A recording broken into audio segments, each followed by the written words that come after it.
फिर चलेगा तो बता।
हो गई सर।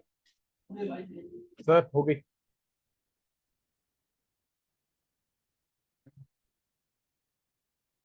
सर स्टाइलस दे दो। एक आप और एक मांझू सर।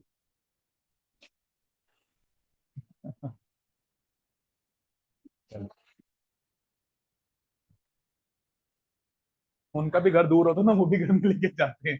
घर पास है इसलिए ले जाते हैं वो भी।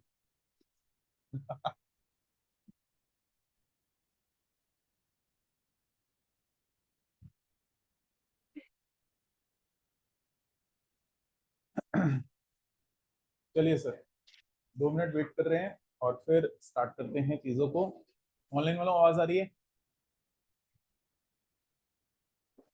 यस।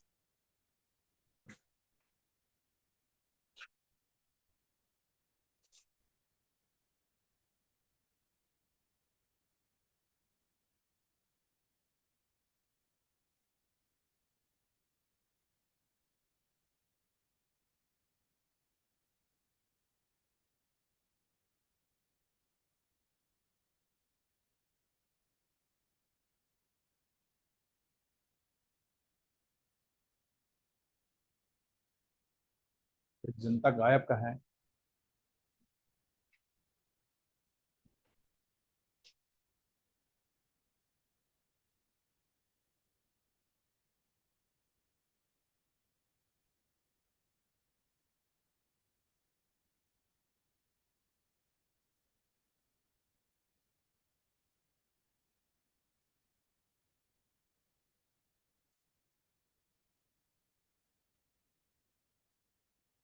निकेत भी नहीं है ना?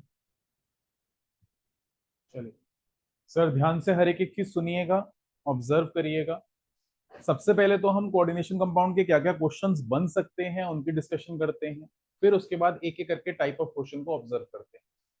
क्वेश्चंस एमसीक्यू भी बने या क्वेश्चन आपका डिटेल बने, क्वेश्चन का जो बैकबोन होगा वो नियरली सेम होगा, क्योंकि ये ऐसा टॉपिक नहीं है या ऐसा चैप्टर नहीं है इसके अंदर बहुत ज्यादा इन बिटवीन द लाइंस हो, लेकिन जो भी इन बिटवीन द लाइंस होगा वो कहीं ना कहीं आपके मेजर पोर्शन से ही मिलकर बनेगा। तो सबसे पहले अगर आप क्वेश्चन की बात करते हो तो क्वेश्चन बनता है नॉमेनक्लेचर का।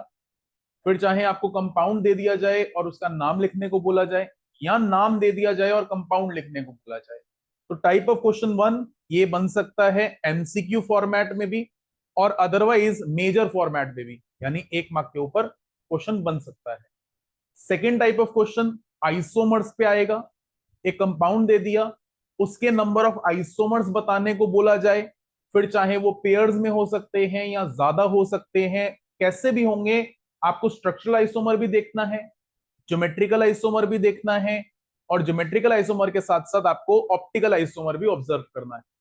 यानी आपके लिए अगर आइसोमेरिज्म की बात करते हो तो स्ट्रक्चरल के 4 टाइप में से कोई हो सकते हैं, ज्योमेट्रिकल में या तो सिस एंड ट्रांस होगा या तो फैकेनमर होगा, और उसके बाद इनैंशोमर होगा या नहीं होगा, बस ये क्राइटेरिया पे आप आइसोमेरिज्म देखो। इसके बाद थर्ड कैटेगरी आती है क्वेश्चन की, जो कि बनता है क्वेश्चन वर्नर्स थ्योरी का। वर्नर्स थ्योरी के अंदर आपको कंपाउंड दिया जा सकता है, बताया जा सकता है इसकी प्राइमरी वैलेंसी ये है या इसकी सेकेंडरी वैलेंसी ये है, या इसकी प्राइमरी वैलेंसी बताओ इसकी सेकेंडरी वैलेंसी बताओ, on the basis of one single experiment, और वो एक्सपेरिमेंट है डबल डिस्प्लेसमेंट रिएक्शन। उसके बियॉन्ड तो कुछ है ही नहीं उस टॉपिक के अंदर। इसके बाद क्वेश्चन बनता है वैलेंस बॉन्ड थ्योरी का। अब वैलेंस बॉन्ड थ्योरी का भी क्वेश्चन डिफरेंट टाइप का बन सकता है, एमसीक्यू भी बन सकता है और साथ में कंपैरेटिव थ्योरेटिकल क्वेश्चन भी बन सकता है। टाइप क्वेश्चन वन का आपके पास पूरी की पूरी वीबीटी लिखने को दे दी जाए, कंपाउंड दिया, उसके बाद उसकी आप हाइब्रिडाइजेशन बता रहे हो, उसके इनर डी ऑर्बिटल इन्वॉल्व हो रहे हैं, आउटर डी ऑर्बिटल इन्वॉल्व हो रहे हैं, उसके बारे में बात कर रहे हो, मैग्नेटिक मोमेंट के बारे में बात कर रहे हो, पैरामैग्नेटिक है डायामैग्नेटिक है वो बता रहे हो, एंड फिर उसके आगे चलकर उसका स्ट्रक्चर बना रहे हो। Second type of question, 2 compounds दे दिए, बोला जाए एक पैरामैग्नेटिक है एक डायामैग्नेटिक है, क्यों, तो दोनों का ही आपको वीबीटी के पॉइंटर्स लिखने हैं, बताने हैं, और फिर ऑब्जर्व करके आगे पॉइंट पे आंसर देना है। तीसरा टाइप ऑफ क्वेश्चन, हालांकि वीबीटी पे कलर का कंपाउंड नहीं बनेगा, बट वीबीटी और डीएनएफ को मिक्स कर दिया जाए तो आपको कोऑर्डिनेट कंपाउंड देने पर पूछा जा सकता है ये कंपाउंड कलरलेस है या ये कंपाउंड कलर वाला है, तो उस केस में आंसर आएगा straight away unpaired electrons in D orbitals. पानी भी, अगर अनपेयर्ड इलेक्ट्रॉन्स डी ऑर्बिटल्स में होंगे तो कलर इंपार्ट करेगा, अगर अनपेयर्ड इलेक्ट्रॉन डी ऑर्बिटल में नहीं होंगे तो कलरलेस होगा, यानी पेयर्ड इलेक्ट्रॉन हुए तो कलरलेस कंपाउंड होने वाला है। इससे आगे अगर बीबीटी का ही क्वेश्चन ऑब्जर्व करते हो तो क्वेश्चन के अंदर स्ट्रेट फॉरवर्ड आपसे सिंपली पूछ लिया जाए कि कंपाउंड में क्या एट्रीब्यूट्स हैं, इनर डी ऑर्बिटल है आउटर डी ऑर्बिटल है, हाइब्रिडाइजेशन क्या है, ज्योमेट्री क्या है, बस वो एमसीक्यू फॉर्मेट में क्वेश्चन बन सकता है। इवन वीबीटी के पोस्टुलेट्स भी बहुत हद तक लिखने को नहीं आएंगे, बट आपको अगर लर्न है तो अच्छी बात है, लिमिटेशंस भी लिखने को नहीं आएंगे, लेकिन अगर आपको लर्न है तो अच्छी बात है, और आ गया तो बहुत ही अच्छी बात है। इसके बाद आता है crystal field theory. Crystal field theory का क्वेश्चन क्लियरली थ्योरेटिकल क्वेश्चन है, एमसीक्यू में बना तो सिर्फ एक छोटे से पॉइंट पे बनेगा, that is splitting and giving of electrons और showing electrons moving towards T2G और EG और बोथ, यानी पेयरिंग एनर्जी का क्वेश्चन बनेगा, बनेगा तो एमसीक्यू में, अदरवाइज नहीं बनेगा। या क्वेश्चन बनेगा आपके कलर्स पर, जो हम लोगों ने वीबीजी रॉय पढ़ा था उसके बेसिस पे, नहीं तो वेबग्योर ही लिख लो उसके बेसिस, तो वो क्वेश्चन के ऊपर आपका एमसीक्यू बन सकता है। अदरवाइज थ्योरेटिकल बना तो क्वेश्चन में आ सकता है स्पेक्ट्रोकेमिकल सीरीज क्या है, आप स्प्लिटिंग देखकर बताइए ऑक्टाहेड्रल में कैसे होती है, स्प्लिटिंग देखकर बताइए टेट्राहेड्रल में कैसे होती है, उसके साथ साथ एक्सप्लेन करिए मेरे पास D5 या D6 है और ये इलेक्ट्रॉन्स कैसे फिल होंगे अगर पेयरिंग से ज्यादा एनर्जी आप लेकर आए हो या पेयरिंग से कम एनर्जी लेकर आए।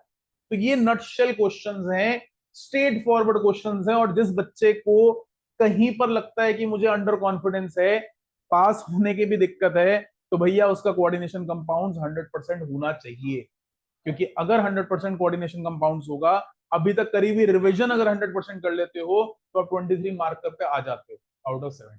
और अगर कोई बेवकूफी ऐसी प्रिपरेशन कर रहा होगा तो अच्छी बात है, नहीं तो अगर आप उससे कहीं ऊपर लेकर चलते हो और जब आप 95 और 100 के बीच का डिफरेंस देखते हो तो ये चैप्टर बहुत एवरेज चैप्टर है। वहीं कोई और चैप्टर के अंदर आपका पॉइंट ऑफ डिफरेंस क्रिएट होगा, इस चैप्टर में पॉइंट ऑफ डिफरेंस क्रिएट नहीं होगा।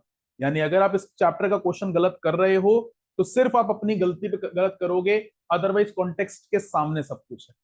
तो ध्यान से एक एक क्वेश्चन को हम लोग डिस्कस करते हैं, ऑब्जर्व करते हैं, कहीं पर आपको लगता है आंसर देना है, मेरी जरूरत है तो हम लोग डिस्कस करेंगे, अदरवाइज नहीं करेंगे। तो ध्यान दीजिएगा हर एक बात पर। सबसे पहले हम लोग नॉमेनक्लेचर की बात कर रहे हैं। मैंने यहाँ पर बेशक 5 एग्जाम्पल लिए हैं, लेकिन उन एग्जाम्पल में से किसी एक एग्जाम्पल या 2 एग्जाम्पल को हम लोग आंसर दे देते। तो चलो एक ही देख लेते हैं। सबसे पहला सेकंड ले रहा हूं। अगर आपको नाम लिखना है तो सबसे पहले, क्योंकि स्क्वायर ब्रैकेट स्टार्ट हुआ है, यहां पर टेट्रा एक्वा है और ये डाइक्लोराइडो है। तो सबसे पहले शुरू हुआ टेट्रा एक्वा डाइक्लोराइडो। अब क्योंकि स्क्वायर ब्रैकेट पे पॉजिटिव चार्ज है इसलिए क्रोमियम, मुझे भी नहीं पता क्या चार्ज आएगा, और उसके बाद आया नाइट्रेट।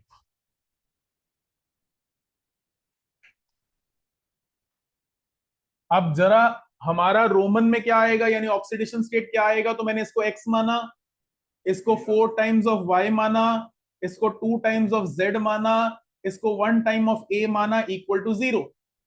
आपके लिए एक्स तो एक्स है, H2O पे 0 चार्ज है, Cl पे माइनस का चार्ज है, NO3 पे माइनस का चार्ज है, इक्वल टू 0। तो x इक्वल्स टू क्या आया, बस।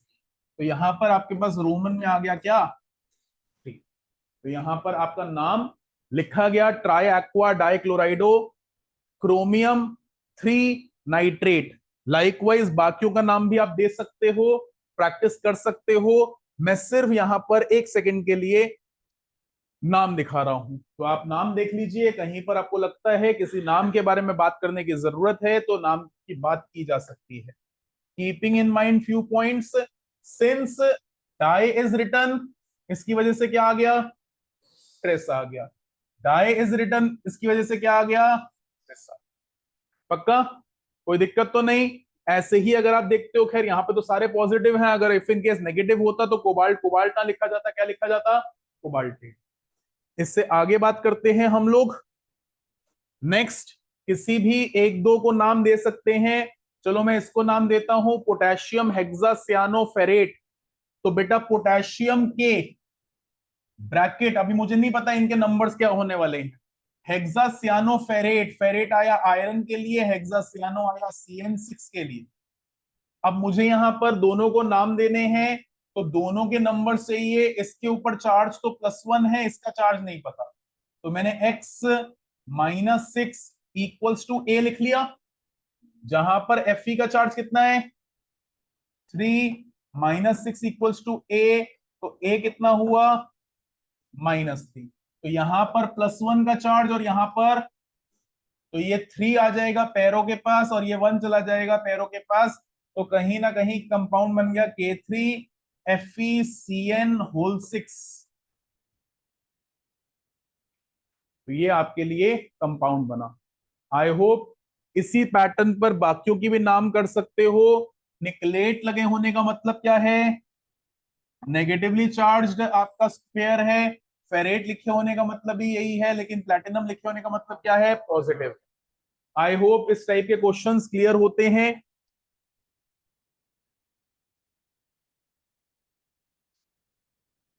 ये ऑक्सिलेटो आयन है, ठीक है।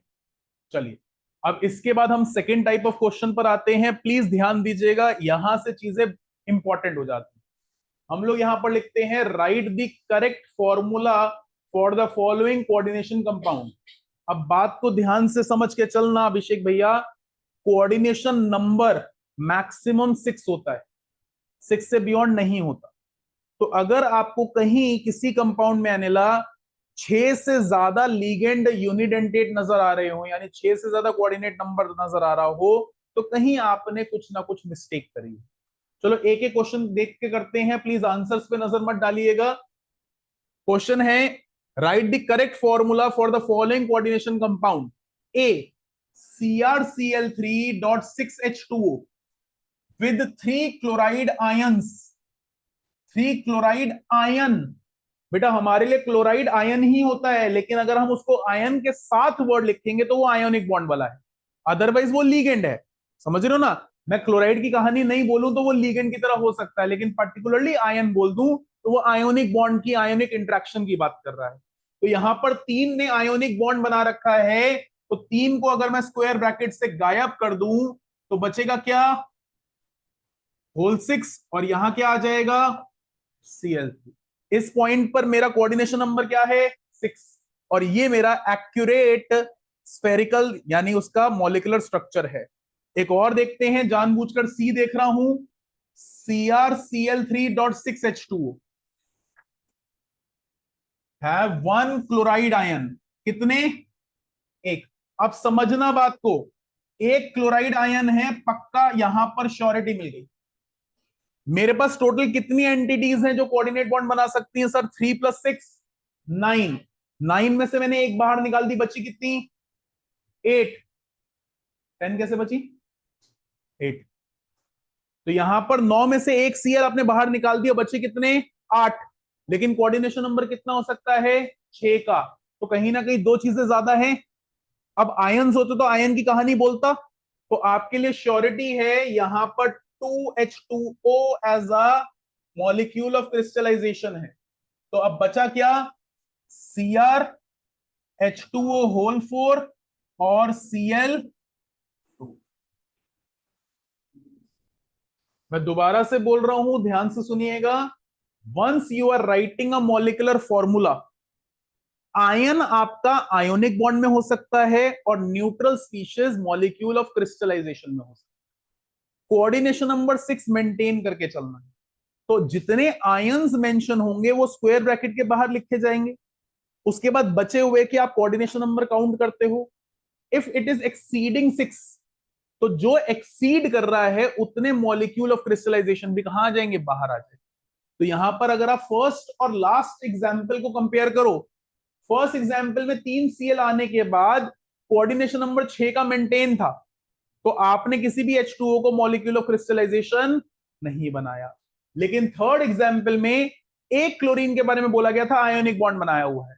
अब सिर्फ उसको रखे तो कोऑर्डिनेशन नंबर 8 बन रहा है, लेकिन हमें तो कोऑर्डिनेशन नंबर 6 चाहिए। तो 6 रखने के लिए कहीं ना कहीं मुझे दो मॉलिक्यूल्स को क्या करना पड़ेगा? बाहर लाना पड़ेगा। कैसे लाना पड़ेगा? आपके लिए मॉलिक्यूल ऑफ क्रिस्टलाइजेशन। तो ये दो मॉलिक्यूल्स हैं मॉलिक्यूल ऑफ क्रिस्टलाइजेशन। ऐसे ही उससे ऊपर वाला लेते हो तो दो आयंस को बाहर निकालोगे, 7 होंगे तो एक मॉलिक्यूल ऑफ क्रिस्टलाइजेशन H2O भी क्या आएगा? बाहर आ जाएगा। पक्का बात समझ में आती है? ये इंपॉर्टेंट है, कोई दिक्कत तो नहीं? क्लैरिटी है? हाँ जी सर। हाँ, ये आपको बता रखा है कोऑर्डिनेट स्फीयर का मॉलिक्यूलर फॉर्मूला है। अब इस कोऑर्डिनेट स्फीयर में कुछ लिगेंड्स भी हो सकते हैं, कुछ आयोनिक बॉन्ड्स भी हो सकते हैं, कुछ मॉलिक्यूल ऑफ क्रिस्टलाइजेशन भी हो सकते हैं। उसमें से आपको एक इंफॉर्मेशन दी कि ये आपके आयंस हैं, तो बचे हुए या तो मॉलिक्यूल ऑफ क्रिस्टलाइजेशन होंगे न्यूट्रल वाले, या सारे के सारे क्या होंगे? लीगेंड। तो लीगेंड की क्वांटिटी या कैलकुलेशन या काउंट करते हो तो वो कोऑर्डिनेशन नंबर मैक्सिमम ऑफ 6 दिखाएंगे, तो सारे बचे हुए कहां जाएंगे? बाहर, मॉलिक्यूल ऑफ क्रिस्टलाइजेशन। पक्का? इससे आगे बात करते हैं, प्लीज आंसर्स पे मत जाइएगा, ध्यान दीजिएगा। पहले ये क्वेश्चन रीड कर रहे हैं, फिर इससे ऊपर वाले क्वेश्चन पे आएंगे, ठीक है?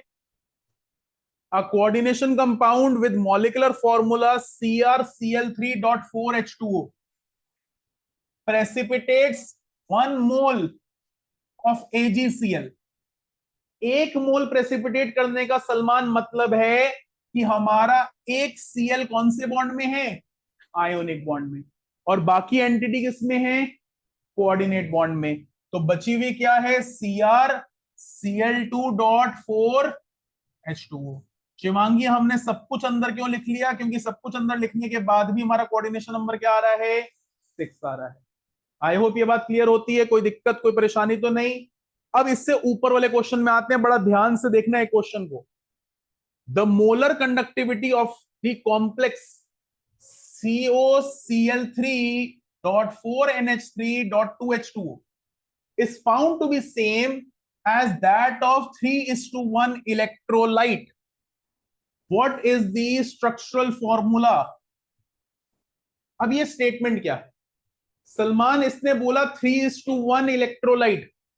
अभिषेक 3:1 इलेक्ट्रोलाइट का मतलब है जो मेरा सॉल्ट है, कहां खोया हुआ भाई, जो मेरा सॉल्ट है कैटायन 3 तो एनायन 1, एनायन 3 तो कैटायन 1, यानी या तो ये XY3 है या X3Y है, दोनों में से कोई एक है, चाहे X3Y हो चाहे XY3। अब क्योंकि आपके पास एबंडेंस में लीगेंड है और वो लीगेंड आयन की तरह बिहेव भी करते हैं और लिगेंड की तरह बिहेव भी करते हैं, तो मैं प्रिज्यूम करके चल रहा हूं ये XY3 है। XY3 का मतलब है मेरा X है कोऑर्डिनेशन स्फीयर और Y है मेरे आयंस। प्रणय बात को ध्यान से समझना, कोऑर्डिनेशन स्फीयर पे पॉजिटिव चार्ज और आयंस हैं आयोनिक बॉन्ड में। कितने होंगे अगर कोऑर्डिनेशन स्फीयर 1 है तो 3, 1:3। तो साफ साफ स्क्वायर ब्रैकेट के बाहर तीनों के तीनों Cl को क्या कर लूं, लिख लूं।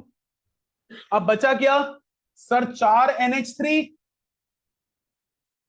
और 2, दोबारा से कोऑर्डिनेशन नंबर क्या, तो ये आपका मॉलिक्यूल है जो 3 एनायन और 1 कैटायन को लेकर चल रहा है।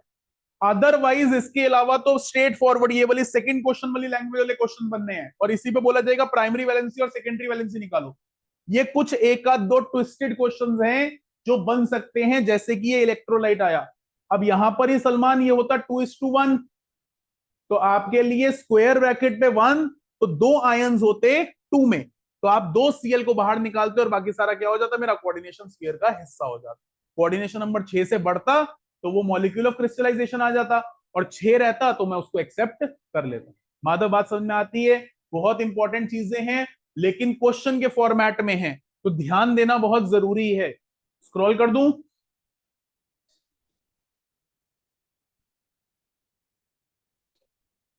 बता बेटा। सर जी आयंस बाहर करने हैं इस स्टेटमेंट के बिहाफ।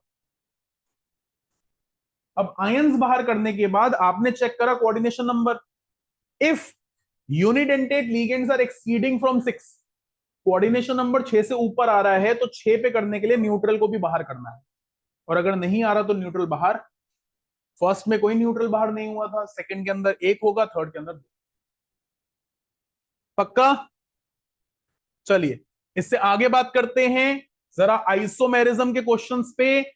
प्लीज गौर करिएगा क्योंकि यहीं से कॉन्सेप्ट क्लियर होता है।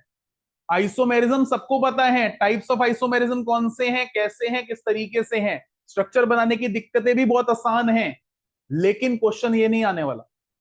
क्वेश्चन आएगा what do you mean by ionisation isomer, उसके नीचे कंपाउंड दिया जाएगा और बोला जाएगा give all the isomers followed by this structure. तो ऑल द आइसोमर्स में एक भाई साहब खुद भी माने जाते हैं और सब दिखाते हैं। प्लीज इस बात को समझना, बच्चा अक्सर गलती कर देता है। सपोज मैं एक स्ट्रक्चर हूं, मैं लिंकेज आइसोमर दिखा रहा हूं तो मैं 1, सामने वाला 2। मैं सॉल्वेट आइसोमर दिखा रहा हूं, मैं 1 पहले से काउंटेड हूं, सामने वाला 3रा। मैं 2 सॉल्वेट आइसोमर दिखा रहा हूं, मैं प्री काउंटेड हूं, सामने वाला 4था। इसी तरीके से कोऑर्डिनेट आइसोमर दिखा रहा हूं, मैं प्री काउंटेड हूं, भाई पहले के साथ काउंट कर लिया या तो मत करो, तो जितने दिख रहे हैं वो प्लस में, नहीं तो पहले से मुझे प्लस कर लिया तो बाद में काउंट मत करना। तो ये थोड़ा सा माइंडसेट लेकर चलना। If a species is showing 1 ionisation isomer, 1 solvate isomer, 1 coordinate isomer, 1 linkage isomer, तो सबका सम हुआ 4 और मेरा 1, तो टोटल 5। पक्का? मुझे 2 बार काउंट नहीं करना, मुझे काउंटिंग से हटाना भी नहीं है, समझते हो? तो यहां पर अब ऑब्जर्व करना प्लीज, आंसर्स में मत जाना। Right all the isomers. Structure दिया है CONH3 होल 5 SCNCl। चलो एक एक करके बात करते हैं। सबसे पहली बातचीत, क्या इस स्ट्रक्चर में किसी को एम्बिडिएंट लिगेंड नजर आ रहा है? कौन सा? एस। तो आपके लिए सर ये दिखाएगा एक लिंकेज आइसोमर। शिवांगी अगर ये दो होते तो दो दिखाता, तीन होते तो। आई होप ये बात क्लियर है। सेकेंड पॉइंट, क्या इस स्ट्रक्चर में आपके पास, सुनिएगा ध्यान से, आपके पास स्क्वायर ब्रैकेट में भी आयन और स्क्वायर ब्रैकेट के बाहर भी आयन है? कौन सा कौन सा? सर HCN माइनस और Cl माइनस। तो ये इंटरचेंज होंगे, और आयन से इंटरचेंज होते तो कौन सा? Ionisation isomer. जिया यहां पर Cl2 होता, लेकिन सिर्फ HCN होता तो भी एक चेंज होता। यहां पर HCN होल ट्वाइस होता और यहां पर सिर्फ एक Cl होता तो भी एक होता। यहां मेहर दो होते, यहां दो होते, तो फिर ट्रांजिशन कितनी होती? दो की होती। पक्का बात समझ में आती है? कोई दिक्कत परेशानी तो नहीं? तीसरा पॉइंट, ब्रैकेट के अंदर क्या कोई न्यूट्रल लिगेंड है और ब्रैकेट के बाहर कोई आयन है? तो आयन भाई साहब अंदर आएंगे और न्यूट्रल लिगेंड बाहर जाएंगे तो बनेगा सॉल्वेट आइसोमर।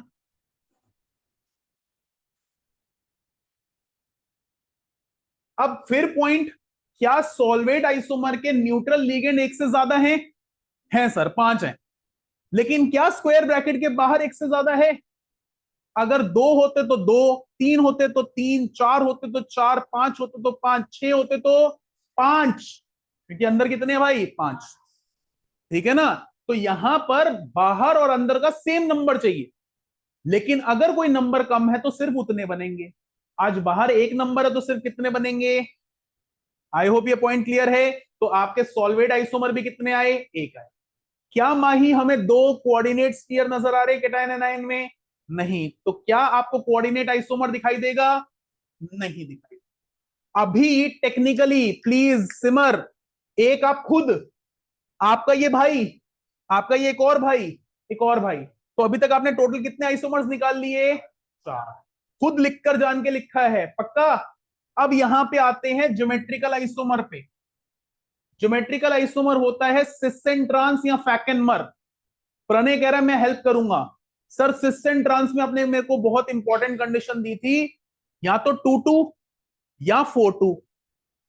क्या स्क्वायर ब्रैकेट के अंदर 2-2 का पेयर है? ये तो सर 5 और 1 है। क्या 4-2 है? नहीं। तो क्या ये सिस और ट्रांस देंगे? नहीं देंगे। चलो फैक एंड मर पे आ जाएं। तो सर आपने बोला था 3-3, क्या अंदर 3-3 है? नहीं। तो ये फैक और मर नहीं देंगे। तो इनडायरेक्टली क्वेश्चन आ सकता है, क्या ये ज्योमेट्रिकल आइसोमर्स देते हैं?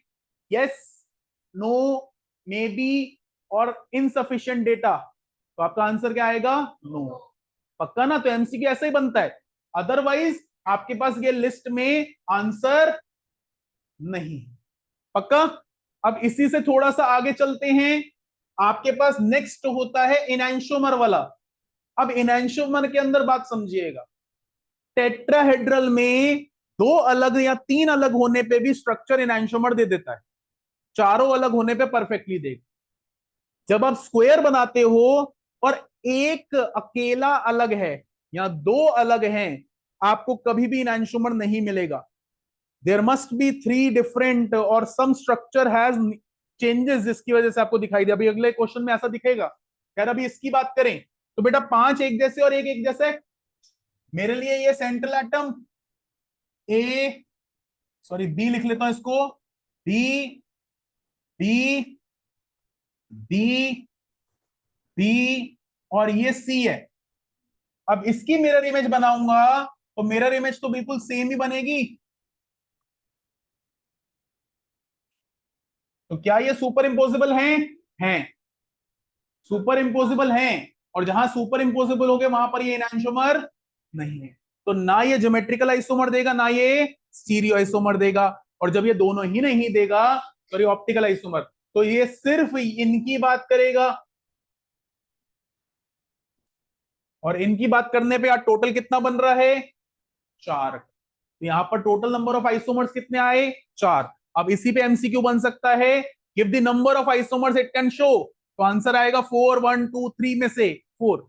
दूसरा आ सकता है how many structural isomer they can produce, तो भी आंसर 4। और अगर एमसीक्यू की बजाय थियोरेटिकल आया give all the possible isomers for this compound, तो आपको सारे के सारे बनाकर देने पड़ेंगे। बट याद रखना जब आप बॉक्स बनाओगे एससीएन लिखोगे या एनसीएस लिखोगे उस पे आपको पता चलेगा लिंकेज है। आप स्क्वायर ब्रैकेट के अंदर एससीएन लिखोगे, बाहर सीएल लिखोगे, और फिर बाहर एससीएन लिखोगे, अंदर सीएल लिखोगे, उससे आपको पता चलेगा आयोनाइजेशन आइसोमर है। आप अंदर सीएल लिखकर बाहर डॉट NH3 लिखोगे तो आपको पता चलेगा कौन सा सॉल्वेट आइसोमर है। तो वो लिखना आपके हाथ में है, लेकिन क्वेश्चन का आंसर यहीं से बनेगा। आई होप ये पॉइंट क्लियर है, पक्का थॉट प्रोसेस क्लियर हो रहा है कोऑर्डिनेशन कंपाउंड का। इससे आगे बातचीत पर आए, draw isomer for the complex ion. अब देखो प्लीज ध्यान से बात को समझिएगा, COEN whole twice Cl2 plus, help करिए, क्या 2 स्क्वायर ब्रैकेट? नहीं। तो कोऑर्डिनेशन आइसोमर, बात करिए स्क्वायर ब्रैकेट के बाहर कोई आयन नहीं, तो आयनाइजेशन आइसोमर, स्क्वायर ब्रैकेट के बाहर कोई आयन नहीं, तो क्या सॉल्वेट आइसोमर?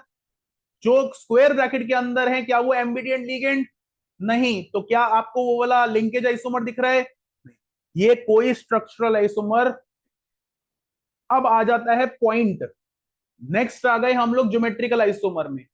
आपके पास देखो EN जोन सा है वो 2 बॉन्ड बनाता है, बाइडेंटेट है, तो भी तो पेयर ऑफ 2 2 दिख रहा है। पेयर ऑफ 2 2 क्या दिखाता है? Cis and trans. तो यहां पर एक सिस होगा और एक बनाएंगे ना, तो सिस और ट्रांस बनाने के लिए CO देखो प्लीज पहले से ही ऐसा कुछ बना लो।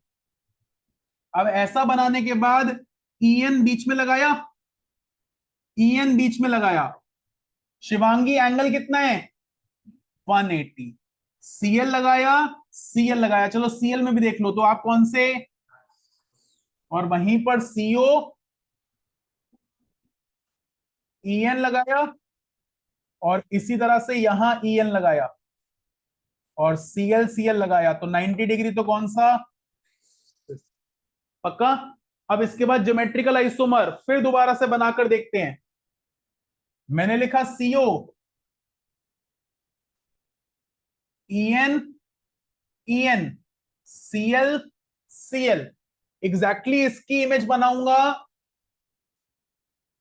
Cl अंकल यहां आ गए, En अंकल यहां चले गए, क्या ये सुपर इंपोज करेंगे? नहीं करेंगे सर, Cl पे En आ जाएगा, En पे Cl आ जाएगा, तो ये दोनों आपस में क्या है? इनैंशोमर। तो बेटा इन भाई साहब प्लीज समझो, इन भाई साहब का ये सिस है, और इन्हीं भाई साहब का ये क्या है? इनैंशोमर। तो टोटल कितने आइसोमर? 3, जिसमें से एक खुद सिस एंड ट्रांस इसके साथ दिखा रहा है, तो 1 + 1 2, यही खुद प्री काउंटेड है। ये कौन सा दिखा रहा है? इनैंशोमर दिखा रहा है, तो ये कौन सा हो गया? 3, तो टोटल नंबर ऑफ 3। पक्का देख लो प्लीज।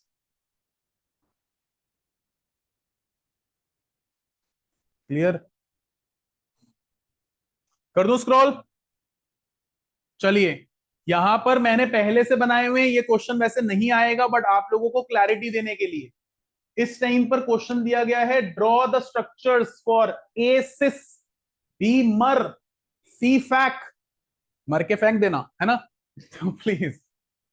अब सिस में एंगल इज ऑफ 90 डिग्री, देखो पहले से बने हुए हैं तो दिख रहे हैं, नहीं तो आपने बनाना है, और बनाते वक्त एक पॉइंट बड़ा इंपॉर्टेंट माइंड में रखना है, CL में एंगल।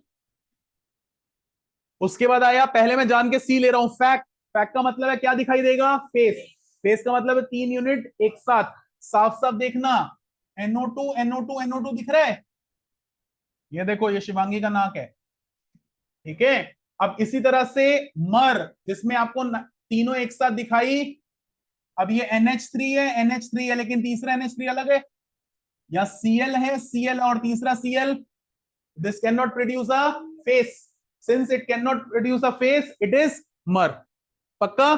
तो यहां पर क्वेश्चन में बनाने को आ सकता है, वो बनाने के लिए जैसे आएगा वैसे लिखा गया है, हालांकि हमेशा बनाने को ऐसे नहीं आएगा, स्ट्रक्चर दिया जाएगा और बोलेगा सिस और ट्रांस दोनों बनाओ, फैक और मर दोनों बनाओ, तो वहां पर आपको वो दोनों बनाना आना चाहिए। क्लियर है? आइसोमर्स के क्वेश्चंस सफिशिएंट हैं। अब इससे आगे बात करते हैं। ये आप कर सकते हो, ये क्वेश्चन नहीं ले रहा हूं। चलिए, पहले बड़ा बेसिक वाला क्वेश्चन, लेकिन एक बहुत इंपॉर्टेंट चीज बता रहा हूं, प्लीज मेरी बात को ध्यान से समझना। अभी तक जितनी भी आपने पेयरिंग करी है, ये पेयरिंग की कॉन्सेप्ट मैंने पहले भी बोला है, अभी दोबारा से बोल, मैं बोलता हूं इट मे पेयर, मैं ये नहीं बोलता हूं it will pair, it shall pair. अगर इंग्लिश की लैंग्वेज में बोलूं, ये पेयरिंग कर सकता है, ये पेयरिंग कर रहा है नहीं बोल रहा हूं। पेयरिंग करने की सबसे पहली कंडीशन स्ट्रॉन्ग लिगेंड का होना, COCN इथाइलिन डायमीन और NH। पक्का बोला? पहला पॉइंट। दूसरा पेयरिंग का कंडीशन, अगर डी ऑर्बिटल के पड़े हुए अनपेड इलेक्ट्रॉन्स अलाउ करते हैं पेयरिंग को, तो ही पेयरिंग होगी, वरना पेयरिंग नहीं। की फंडामेंटल माइंड में डाल लेना। देखो बेटा, मेरी सपोज इलेक्ट्रॉनिक कॉन्फ़िगरेशन D3 है,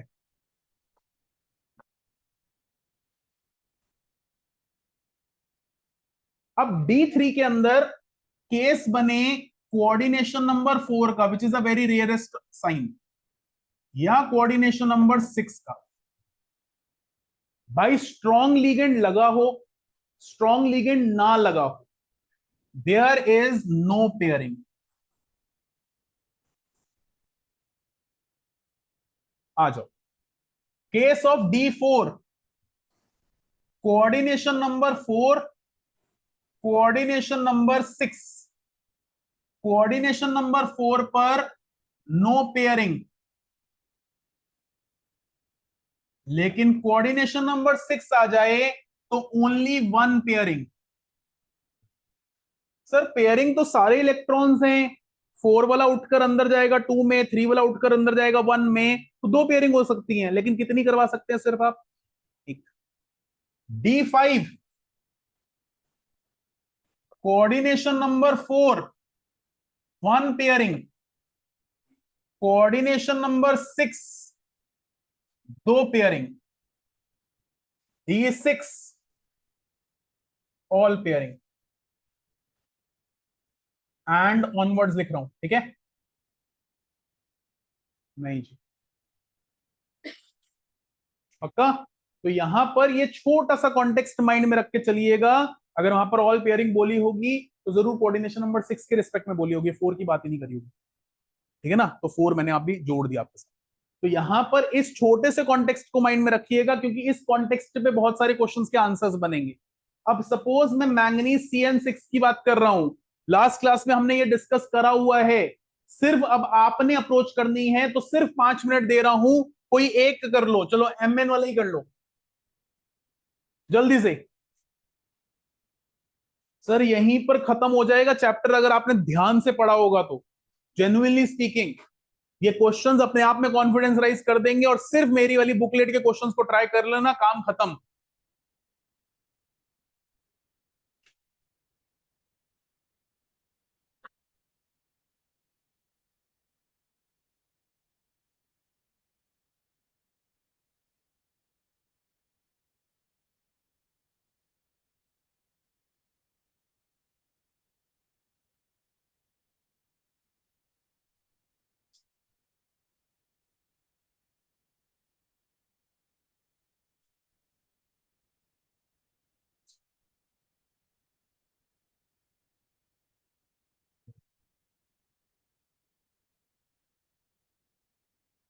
सर प्लीज बातें नहीं।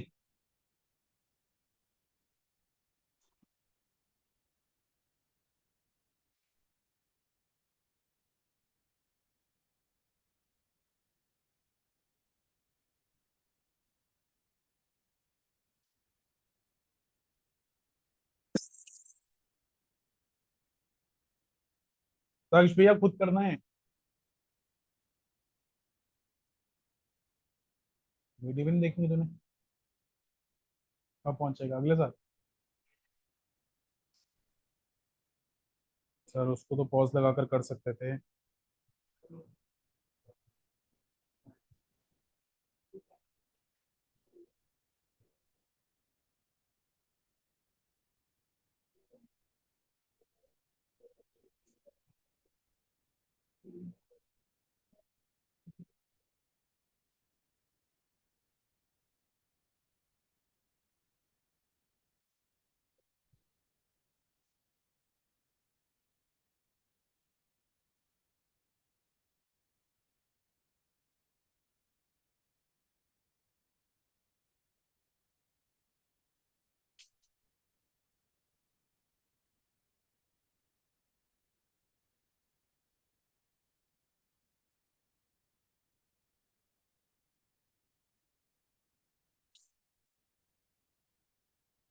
सर प्लीज बातें नहीं।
चलिए सर मैं ही करा देता हूँ।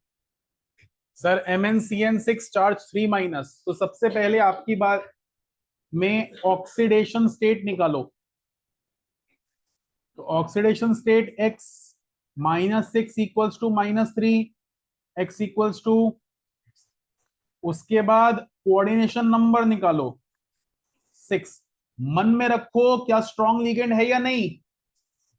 तो सबसे पहले मैंगनीज आर्गन 18 4s2 3d5, फिर आ जाओ मैंगनीज 3+ आर्गन 18 4s0 3d, फिर इसको रीअरेंज करो आर्गन 18 3d4 4s0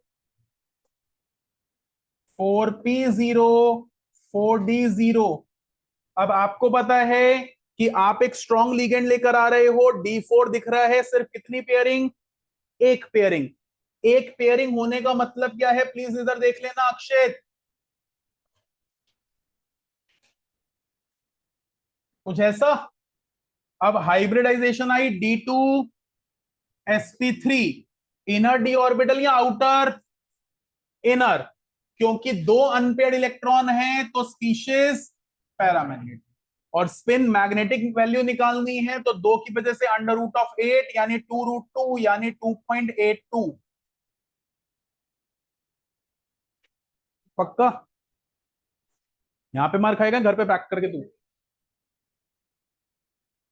तो बाकी भी, हाँ जी प्रणय भैया कुछ पूछ रहे थे। कौन सा स्पिन वाला, म्यू की वैल्यू तो निकालनी, हो गया। इसमें बेटा एक पेयरिंग हुई ना, यही तो यहां पर, यही तो कंडीशन की डिस्कशन करी मैंने, ठीक है।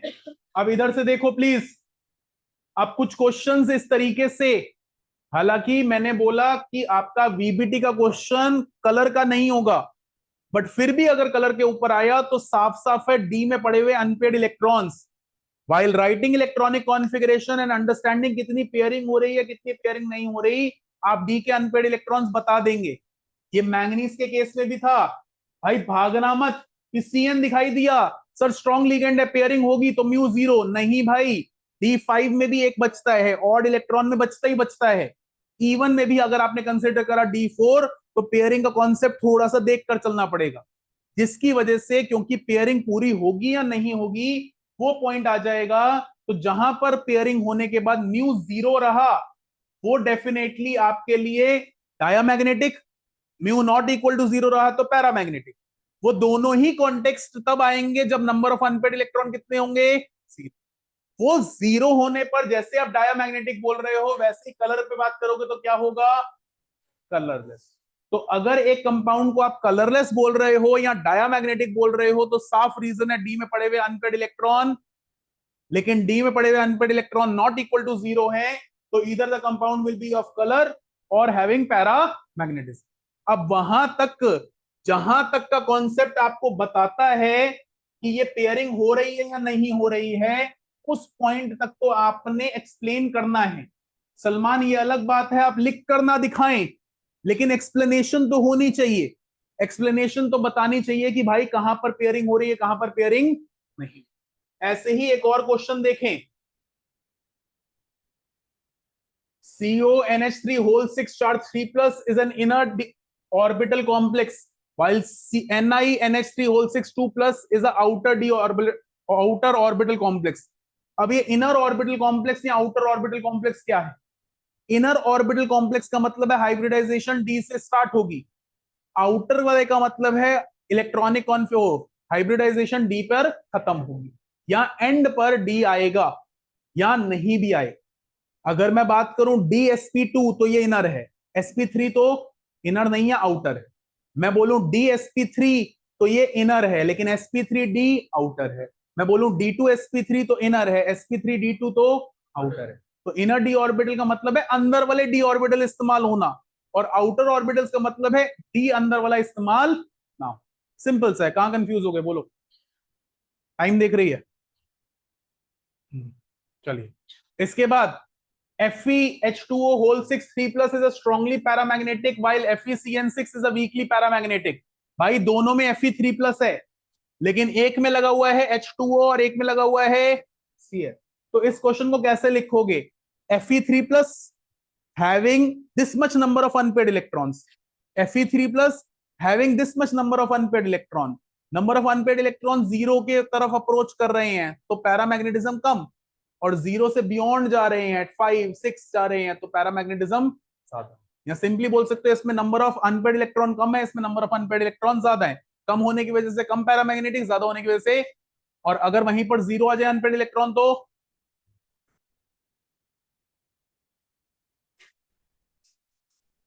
ठीक है। तो यहां पर आपका VBT का क्वेश्चन है, स्ट्रेट फॉरवर्ड क्वेश्चन है, पैरामैग्नेटिज्म डायमैग्नेटिज्म पे। साफ देख सकते हो, बोर्ड्स के अकॉर्डिंगली भी दिया गया है। क्लियर है? अब इससे आगे चलते हैं, आपका favourite topic CFT, crystal field theory. Crystal field theory का अगर क्वेश्चन बनता है और थ्योरेटिकल बनता है, सबसे पहला question what do you mean by crystal field theory, explain. तो crystal field theory is a electrostatic model of coordination compound where all the ligands are taken as point charges. पहले वो डिजेनरेसी को maintain करते हैं, फिर सामने से energy आती है, वो एनर्जी डिपेंड करती है स्पेक्ट्रोकेमिकल सीरीज के ऊपर, ज्यादा एनर्जी आ रही है कम एनर्जी आ रही है, जिसकी वजह से स्प्लिटिंग होती है। तो ध्यान रखना, क्रिस्टल फील्ड स्प्लिटिंग एनर्जी अगर आप लेकर आओगे तभी स्प्लिटिंग होगी, तभी आपकी डिजेनरेसी को तोड़ा जाएगा। वहां पर क्वेश्चन नंबर 1 डिटेल में एक्सप्लेनेशन मांगी जाए, चाहे on the basis of octahedral तो सिर्फ ऑक्टाहेड्रल का चित्रकारी बनाओगे, चाहे on the basis of tetrahedral तो टेट्राहेड्रल की चित्रकारी बनाओगे, पूरी की पूरी बननी है, मेंशन होना है, दोनों पॉइंट्स भी लिखे जाने हैं। इवन टेट्राहेड्रल में तो मेंशन भी करोगे कि हमारी एनर्जी ऑक्टाहेड्रल की 4/9 टाइम्स होती है। वहीं पर second type of question, what do you mean by spectrochemical series. देखो मैं बिल्कुल गलत बात बोलूंगा, ध्यान से समझना। If you are writing anything you should know the complete answer. Spectrochemical series क्या होती है, वो क्या करवाती है, और वो एग्जैक्टली exactly है क्या। तो what do you mean by spectrochemical series, उसका काम क्या है, बताना कि कौन से मॉलिक्यूल में लो स्पिन रहेगा या हाई स्पिन रहेगा, और फिर उसके बाद अगर आगे आते हो तो वो सीरीज मेंशन करना। अब सीरीज में सपोज 16 बंदे हैं, आपको 4 का नाम याद नहीं है, आप बिना 4 के लिख दीजिए, लेकिन ये बेवकूफी मत करना इंक्रीजिंग ऑर्डर डिक्रीजिंग ऑर्डर को चेंज करने। H2O के पीछे EDTA डाल दिया, EDTA के पीछे कुछ और डाल दिया, ऐसा नहीं। हाँ, अगर किसी को याद नहीं है तो भैया अवॉइड राइटिंग स्पेक्ट्रोकेमिकल सीरीज, गलत नहीं लिखनी है, कम लिखो चल जाएगा कुछ हद तक। भैया नहीं आती, नहीं लिखी है तो आधा मार्क कट सकता है, लेकिन इसका ये मतलब नहीं गलत लिखकर पूरा का पूरा मार्क कटवा दे। तो यहां तो लिमिटेड लिखो या पूरी कंप्लीट लिखो, गलत नहीं लिखोगे, पहला पॉइंट। दूसरा, स्पेक्ट्रोकेमिकल सीरीज करती क्या है वो मेंशन करना बहुत जरूरी है। अब बच्चा जल्दबाजी में क्या करता है, लो spin and high spin. Low spin कब होगा, जब एनर्जी ज्यादा आएगी, पेयरिंग करवाएगा, क्योंकि उसने पेयरिंग करवाई तभी तो स्पिन लो हो गई, और अगर पेयरिंग नहीं करवाई तो हाई। तो बेटा याद रखना, आपकी एनर्जी ज्यादा आएगी तो लो स्पिन और कम आएगी तो हाई स्पिन, पक्का ना। खैर पहला टाइप ऑफ क्वेश्चन देखते हैं, define crystal field splitting energy. तो जो एनर्जी डीजनरेसी को तोड़ने में काम आती है उसको बोलते हैं क्रिस्टल फील्ड एनर्जी। उसके बाद on the basis of crystal field theory write the electronic configuration for D4 ion if delta naught is less than p। p क्या होती है, आपकी एनर्जी क्या है, मेरे से ज्यादा है कम, कम, तो आप पेयरिंग नहीं कर पाओगे। तो बेटा ध्यान रखिएगा D4 D2 T2G और EG में, अब अगर आपकी पेयरिंग एनर्जी से ज्यादा एनर्जी है तो T2G हो जाएगा 4, लेकिन अगर आपकी एनर्जी कम है तो T2G3 और EG। पक्का? यही सेम क्वेश्चन D6 पे बनता है। अगर D6 आ जाए, यहां ये दिखा रहा हूं क्योंकि अगला वाला स्लाइड में क्वेश्चन ही है, अगर D6 आ जाए, अब आपकी पेयरिंग एनर्जी नहीं है तो पहले D2G3 आएगा, फिर EG में 2 जाएंगे, फिर इसमें एक और जाएगा, तो ये हो जाएगा T2G4 EG। लेकिन अगर आपकी पेयरिंग एनर्जी बहुत ज्यादा है तो पहले T2G हाफ फिल्ड फिर कंप्लीटली फिल्ड, तो T2G अंकल क्या हो जाएंगे, आ जाता है ये क्वेश्चन, दिखा देता हूं, ये लीजिए, draw sketch to show splitting of D orbitals in an octahedral crystal field. 5 लाइनें, एनर्जी गई, 3 ऊपर 2 नीचे, बेस सेंटर बना, उसमें 2/5 3/5 पूरा का पूरा मेंशन किया, उसके की पॉइंट्स मेंशन करे, जो अभी कॉपी करे हैं उनको लर्न करके लिखना है, तो वो सारे इंपॉर्टेंट हैं। उसको लिखने के बाद अब आए आप सेकंड पार्ट के क्वेश्चन पर, how the actual configuration of the split d orbitals in an octahedral crystal field is decided by the relative values of delta naught and t। किसके लिए बताना है, D6। तो साफ साफ इसने कंडीशन नहीं दी कि भाई एनर्जी कम है या ज्यादा है, अभिषेक इसने बोल दिया दोनों कंडीशन बता दो कि अगर एनर्जी कम होगी तो पेयरिंग नहीं होगी, पेयरिंग नहीं होगी तो T2G4 EG2, और अगर एनर्जी ज्यादा हुई और पेयरिंग हुई तो T2G भैया 6 और EG3। पक्का बात समझ में आती है? तो इसी कॉन्टेक्स्ट के ऊपर पूरा का पूरा फंडामेंटल है। इसके बाद आता है कलर। कलर का क्वेश्चन मेरी नजरों में एमसीक्यू बनेगा, बट हो सकता है कभी कभार क्वेश्चन के अंदर लैंग्वेज लिखने को दे दिया जाए तो सीएफटी के बारे में बोल दे 1 पॉइंट, 3 मार्क का क्वेश्चन 3 पॉइंट्स दे दे, सीएफटी के बारे में 1 पॉइंट, दूसरा आपसे बोल दे कार्बोनाइल मेटल कार्बोनाइल बॉन्डिंग के बारे में यानी सिनर्जिक बॉन्डिंग बैक बॉन्डिंग के बारे में, और तीसरा बता दे भाई कि मैंने सपोज वॉयलेट कलर की लाइट इंसिडेंट करी है तो कौन से कलर का मुझे सब्सटेंस दिखाई देगा। तो यहां तो विबग्योर पूरा चला लो, क्या करो सर्कल बनाओ, और यहां पर 7 बनाने के लिए VI, यहां तो ये बना लो इक्वली लगाकर, नहीं तो अगर याद रहे तो बहुत ही अच्छा है, क्या होता है GBV रॉय। अब इसको पूरे सर्कल में लगाना है, तो सर्कल में लगाने का मतलब क्या है, इसके कॉन्टेक्स्ट इस तरीके से चलेगा, तो वहां पर वॉयलेट इंसिडेंट तो बाहर कौन सी, रेड, रेड इंसिडेंट तो बाहर कौन सी, वॉयलेट। अच्छा चलो इसमें तो कलर की बात आई, लेकिन प्रणय भैया अगर इसमें सपोज वेवलेंथ आ जाए, तो हमारे को बचपन में सिखाया गया था 400 से 450 नैनोमीटर वॉयलेट, 450 से 500 नैनोमीटर इंडिगो, 500 से 550 nanometre blue, and likewise 750 nanometre तक गए। अब सुनिएगा ध्यान से, कलर का अपोजिट तो पता चल जाता है, लेकिन जब आपकी लाइट जाती है तो 400 और 450 का रेंज है, मान लेते हैं इसका कॉरस्पॉन्डिंग रेंज है 700 से 750, तो 400 से 410 लाइन देखना please Abhishek, Sidhi line draw कर रहे हो, तो 400 से 410 जो वो लाइन सीधी जाएगी that will be close to 7 and 710, 410 से 420, तो 710 से 720, लाइकवाइज। तो ये शिफ्टिंग ऐसे होती है हमेशा, तो ऐसी ही शिफ्टिंग रखिएगा, उल्टी मत कर दीजिएगा, पता चले सर 400 से 410 आ रही थी मैंने 750 से 700 ले लिया, ऐसा नहीं, 700 से 750। पक्का बात समझ में आती है? तो ये पॉइंट्स इंपॉर्टेंट हैं, बेसिक पॉइंट है लेकिन इंपॉर्टेंट है। तो आप सबसे अच्छा रहता है पूरा का पूरा विबग्योर बना लो, विबग्योर तो सामने के सामने, बस ये ध्यान रखना पिज्जा मत काट देना, सर मन कर रहा था, भूख भी लगी हुई थी, ये लो हमने 8 कर दिए। 8 नहीं 7 हैं, विबग्योर है ना, तो विबग्योर के हिसाब से 7 स्ट्रोक्स में कट करिएगा। मैं तो भाई डायरेक्ट मार रहा हूं, तुमने उसको इक्वल हाफ में नहीं करना है, 7 में तो 360 डिवाइडेड बाय 7 करके कुछ उसके आसपास रख के बना लीजिएगा, तो आमने सामने आ जाएगा कलर। ठीक है ना, तो उस कलर के हिसाब से क्वेश्चन बन सकता है, अदरवाइज इसके बियॉन्ड कोई क्वेश्चन नहीं। कोऑर्डिनेट कंपाउंड सच में बहुत बेसिक चैप्टर है माधव भैया। चैप्टर के अंदर थ्योरेटिकली चीजें आपने समझी, देखी, लैंग्वेज याद करी, डेफिनेशंस याद करी, और उसके बाद ये क्वेश्चंस है जो इंप्लीमेंट करने हैं। आपको सही ढंग से वीबीटी 2 भी लिखने आ गए, आपने वो सारे के सारे पॉइंट्स कंसिडर कर लिए, लिमिटेशंस रख ली, उसके बाद चाहे आपसे 100 लिखवा लूं, 1000 लिखवा लूं, 50,000 लिखवा लूं, बात एक ही रहेगी। लाइकवाइज उसके ऊपर बैठा हुआ क्वेश्चन समझ में आ गया तो आंसर आ जाएगा। जैसे डीएनएफ में बताया था ना कि डिवाइड कर लो क्वेश्चंस के सेट को, यहां पर वीबीटी का भी क्वेश्चन सेट वाइज डिवाइड हो जाता है।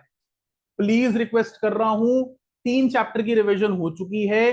3 चैप्टर को अगर आप ध्यान से देखोगे तो 23 आउट ऑफ 70 की रिवीजन हो चुकी है, तकरीबन 30% रिवीजन हो चुकी है, 30 से भी ऊपर हो चुकी है। अगर आप सही पैरेलल चलना चाहते हो तो प्लीज रिक्वेस्ट कर रहा हूं, मंडे तक इसको थॉरोली रिवाइज कर लो। फ्राइडे को क्लास नहीं है, मंडे को क्लास है सीधा का सीधा, लेकिन संडे को फुल कोर्स टेस्ट है 45 मार्क्स का। So please make sure you are giving it with a good potential. आपके पास अब 3 चैप्टर्स हैं, अगर अभी भी भाई 5 7 3 2 1 4 10 में स्कोर कर रहे हो ना, तो समझो आप कितने बड़े बेवकूफ हो। मैं क्लियर वर्ड्स में बोल रहा हूं और बहुत स्टर्नली बोल रहा हूं। आप लोग ये बोलो कि भाई हमारी प्रिपरेशन नहीं है, हमने कुछ पढ़ा नहीं है, और रिवीजन भी 22-23 मार्क की हो चुकी है, और उसमें भी आप 23 में से 23 स्कोर नहीं कर रहे हो, तो फिर आप करने क्या वाले हो? प्री बोर्ड आपके हैं, प्रैक्टिकल है सर, प्री बोर्ड का प्रैक्टिकल है, बोर्ड का कुछ भी है XYZ, वो कहीं नहीं चलने वाला अगर आप लोग इस चीज को नहीं समझते हो तो। अगर 23 मार्क की रिवीजन हुई है, साफ वर्ड्स में बोल रहा हूं, क्लैरिटी में बोल रहा हूं, क्लास में ऑफलाइन वालों को ऑनलाइन वालों को स्पष्ट बोल रहा हूं, इस फुल कोर्स टेस्ट में अगर 45 में से 30 तक नहीं आए मार्क्स, मैं जेन्युइनली बोल रहा हूं, मैं यहां पर स्कूल से छुट्टियां करवाकर बिठा लूंगा 4-4 घंटे कि बैठो यहां पर प्रैक्टिस करो, बैठ जाओ अकेले, और तब उस टाइम पे ना फोन दूंगा ना कुछ दूंगा, भाई जो है रिसोर्स तुम्हारे पास यहीं पर है। अगर समझते हो, वैल्यू करते हो चीजों के अंदर, तो मेहनत करके दिखा दो। और तीनों चैप्टर कोई बहुत बड़े तोप नहीं है, और अभी भी कहते हो 30 कैसे लेकर आए 45 में, तो मैं बोलता हूं उसी को फॉलो कर लेना। अगर आपको कॉन्फिडेंस है कि आप 30 नहीं ला सकते, भाई 5 7 6 8 वाला जो भी बैठा हुआ है वो इलेक्ट्रोकेमिस्ट्री केमिकल काइनेटिक्स को अटेम्प्ट करे, उससे अच्छा भाई जो करवाया उसको अटेम्प्ट कर लो ना। तो सोल्यूशन, कोऑर्डिनेट कंपाउंड, डीएनएफ, तीनों चैप्टर मिलाकर 23 मार्क बनता है। उसके बाद और कुछ भी ना करो, name reactions, mechanism, detection, acidic basic property, और इलेक्ट्रोकेमिस्ट्री का नर्स इक्वेशन का न्यूमेरिकल, भाई इतना भी कर लोगे ना तो भी 30 से ऊपर बनता है। अब माधव कहता है सर दिक्कत पता है क्या होती है, आप 70 मार्क का पूरा पेपर दे दो तो मैं 30 से ऊपर ले आऊंगा, जब आप कंडीशन लगा देते हो ना 45 मार्क का टिक करना है, तो मेरे वाले चैप्टर में से ही टिक करना पड़ता है, तो भाई तू 70 के टिक मार देना, आउट ऑफ 70 देख लूंगा। ठीक है ना, हाँ। तो मैं इसलिए बोल रहा हूं, कंसिडर करा रहा हूं आपके एफर्ट्स पर, कि आपको खुद रियलाइज हो कि आप 35 में कहां खड़े हो, तो 70 की तो कहानी बाद में लेकर चलना। क्योंकि अक्सर ये चीज होती है, मैंने जिसने पहले सिलेबस कंप्लीट करवा दिया रिवीजन पे खड़ा है, उसके भी मार्क्स वही, जिसके 2 चैप्टर बचे होंगे क्योंकि सिलेबस लंबा है, वो भी वहीं खड़ा है। और आप क्या कर रहे हो, तो यार सर ने वो 2 चैप्टर नहीं करवाए इसलिए मैंने मार्क्स दिया। भाई जिसने करवा दिया, जिसके 3 चैप्टर की रिवीजन करवा दी, उसमें कितने मार्क्स लिया है? तो यहां पर आप लोगों को मेच्योर होना बनता है। भाई प्लीज रिक्वेस्ट कर रहा हूं, 10th के अंदर ब्लेम देकर 11th में मार्क्स दिखाने का भरोसा दिला दिया था पेरेंट्स को, 11th में बोलकर 12th के मार्क्स दिलाने का भरोसा दिला दिया था, 12th के बाद किसका भरोसा दिलाओगे? ये बता दो बस। और genuinely speaking, if you do not have any single thought process over the efforts which your parents are putting, तो भाई आप लोगों से बड़ा बेवकूफ कोई नहीं है। आप लोगों को एक आसान जिंदगी देने के लिए वो कहां पर खड़े होंगे, कितनी ठंड में खड़े होंगे, वो आपको भी नहीं पता। लेकिन आप लोग अगर ये चीज को नहीं समझते हो ना, तो फिर कोई भी नहीं समझता। अब तो सब कुछ बंद कर दो भैया, चाहे फेसबुक है, ट्विटर है, सोशल मीडिया है, अड़ोसी पड़ोसी है, कोई भी है, कोई दिखने वाला है, नहीं दिखने वाला है, बंद करो सब। And please start putting an effort. आप अगर 10 घंटे दे रहे हो तो 11 कर दो, 11 घंटे दे रहे हो तो 12 कर दो, 12 घंटे दे रहे हो तो 14 कर दो, but it is very important and duly required. ठीक है ना? अभी हंसी आ रही है, वरना ना दुनिया जब आप पे हंसेगी ना तो आप हंस भी नहीं पाएंगे। तो पता है कैसे हटती हंसती है? 54% आएंगे। 55 पे कहीं पे एडमिशन होता है, पास कर दिया लेकिन रोक दिया। ठीक है ना? तो please start putting an effort. चलिए।